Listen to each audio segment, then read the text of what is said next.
अगर कोई ट्रेन है और किसी खंभे को पार कर रही है, पॉइंट समझिएगा, उसके बाद हम लोग क्वेश्चन को सॉल्व करेंगे। कोई ट्रेन है, अगर किसी खंभे को या कोई व्यक्ति खड़ा है उसको ये पार करेगी तो कितना दूरी चलेगी, क्या करेगी, कितना दूरी चलेगी। यहाँ से हम लोग देखें तो ये मान लीजिए अगर खंभा है, इसको पार करना है इसे, तो क्या करेगी, ये लास्ट वाला पॉइंट इसका यहाँ आ जाना चाहिए, मतलब कि ये ट्रेन ऐसे पार कर जानी चाहिए।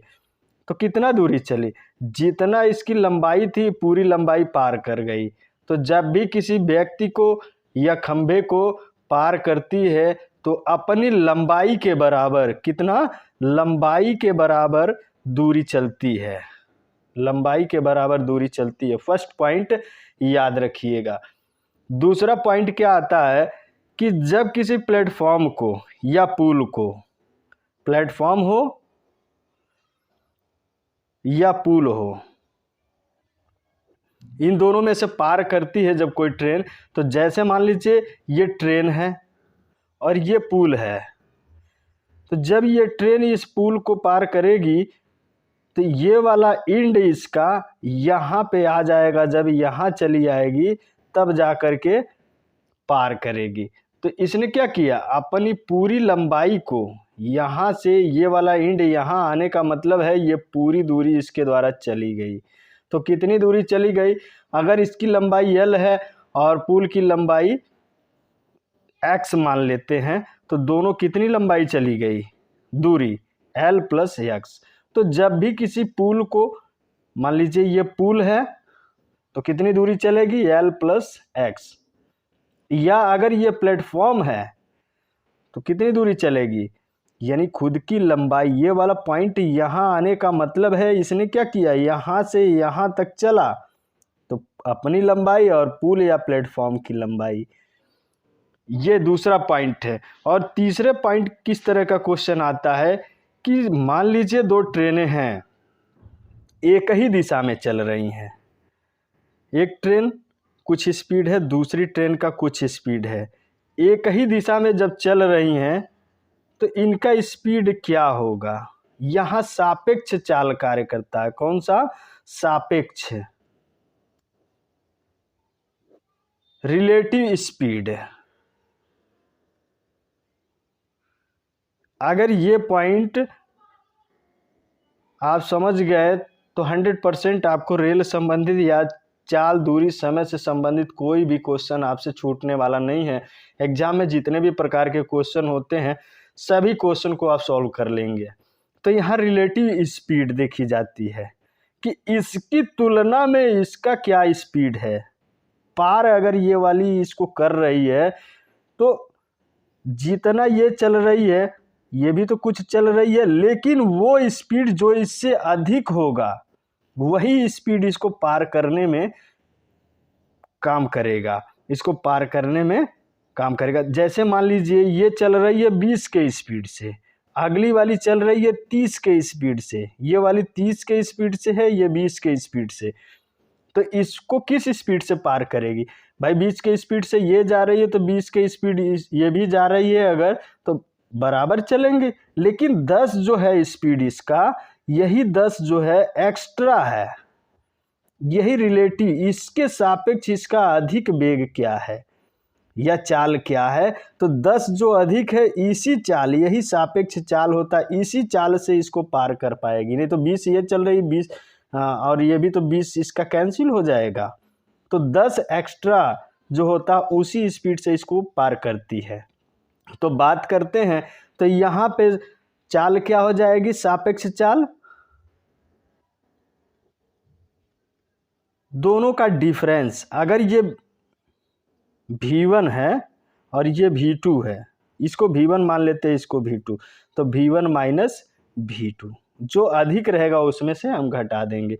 लेकिन अब बात करते हैं चाल की, तो हो गई V1 माइनस V2, एक ही दिशा में, जब एक ही डायरेक्शन में है, डायरेक्शन क्या है, सेम डायरेक्शन, लेकिन दूरी कितना चलेगी।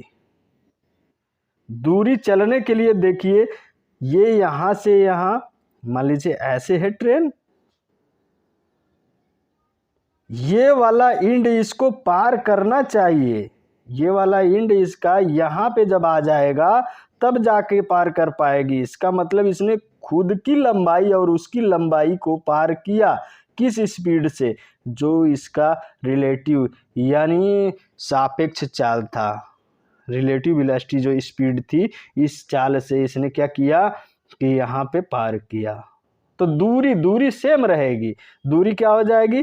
पहले की लंबाई प्लस दूसरे की लंबाई, दूरी वही रहेगी। लेकिन अगर विपरीत दिशा में चल रहे हैं, अपोजिट डायरेक्शन में हैं, अपोजिट डायरेक्शन में, अगर अपोजिट डायरेक्शन में है तो क्या होगा?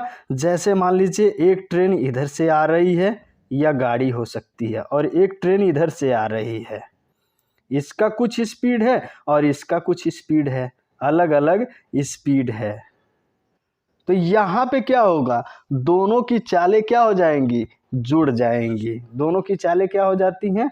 जुड़ जाती हैं। क्यों जुड़ जाती हैं? तो देखिए ये स्पीड जितना चलेगी दूरी तो यही रहेगा, दूरी क्या रहेगा? दोनों का सेम रहेगा। यानी ये वाला यहाँ आ जाना चाहिए और ये वाला यहाँ आ जाना चाहिए, तब जा कर के ये एक दूसरे को क्रॉस करेंगी। इसका मतलब दूरी कितनी चली गई?